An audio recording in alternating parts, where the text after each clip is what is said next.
Hello, Ate QQ.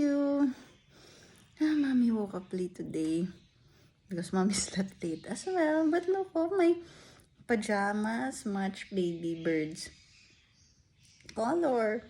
This is Lichen Planus or LP. She's violet. She or he is violet. This is a fragile baby bird. I hope I'm giving him or her the best care possible, but very sweet. This bird is very sweet.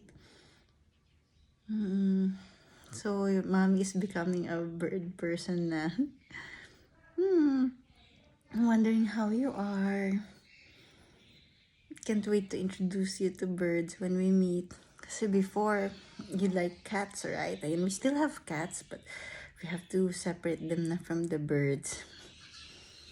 But right now, there's a lot of birds. They're very easy to maintain.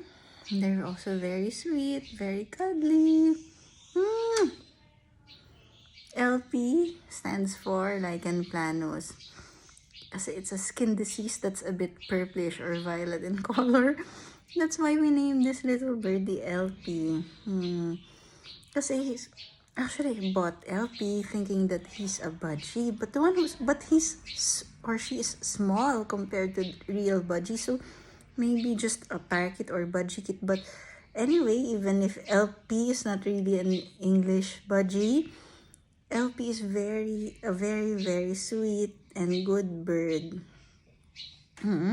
So LP has been with us for more than a month na. Okay, so this is LP. I hope you get to meet LP at the QQ. LP is a very nice color, cinnamon violet. LP smells so good. I'm not sure if LP can talk like Kobe, but yun, we're trying to spend some time with LP too. Love you so much, Ate QQ. Hope you meet LP soon.